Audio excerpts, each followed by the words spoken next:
It's already been a year and a half since I started training in Ryushin Shouchi Ryu Kenjutsu.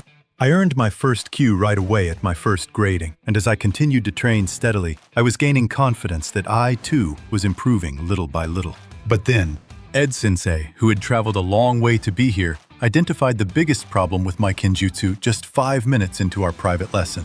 And that problem lay in a place completely different from what I had imagined. What exactly was wrong with my Kenjutsu?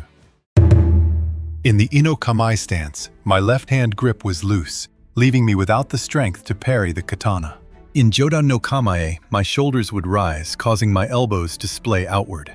The same was true for both waki kamae and manjin no kamae, those subtle gaps that form in the armpit or hand grip when holding the katana. Sensei Ed stated firmly, "All your power is leaking out through those gaps." What was particularly shocking was the principle behind suburi, the very core of Ryushin Shouchi Ryu.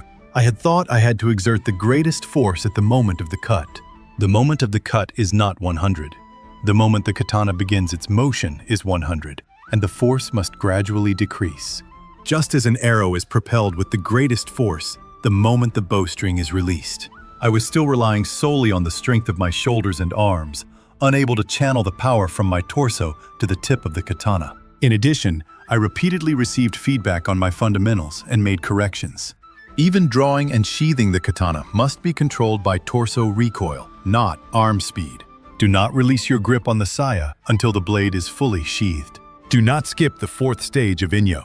It felt as though all the habits I'd casually developed were being laid bare, one by one.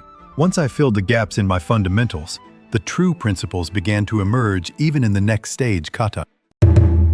The first obstacle I faced was zanshin. Until then, I had simply been looking straight ahead while sheathing my katana. However, in Ryushin Shouchi Ryu, a wide field of vision that encompasses both left and right, along with a steady flow synchronized with the breath, was essential.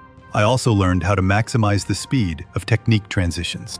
I corrected my bad habit of bending my elbow to change direction in iwakuzushi, and instead trained my body to strike, using the power of my torso as I brought my knees together.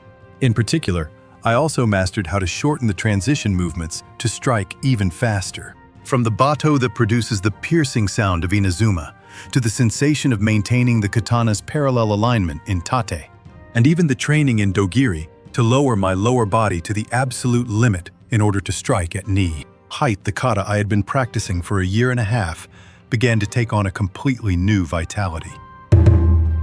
When traveling to dojos overseas to study Kenjutsu, the most challenging aspect is Kumitachi. This is because Kumitachi training absolutely requires an opponent. The moment I pushed back and parried my opponent's katana, all the principles I had repeated that morning began to come together in an instant. Even in Kumitachi, I gradually came to understand the principles of Ryushin, parrying the katana not with arm strength, but with the power of the entire body. What struck me most during the day's training was the importance of fundamentals and the attention to detail emphasized in the Ryuha. True Kenjutsu encompasses these countless details alongside its underlying principles. Such mastery isn't built overnight. It is accumulated through centuries of research and experience. Although I couldn't show everything in the video, the details that seemed trivial at first ultimately determined the level of refinement in every technique. I still have a long way to go. I find myself reflecting on whether I've perhaps been merely repeating kata that looked plausible all this time. However, if I continue to practice what I learned today, I'm confident that someday I'll be able to approach a form of Kenjutsu that's far more natural and powerful than what I have now. And from now on, even when practicing alone, I won't just go through the motions to meet a certain number of repetitions.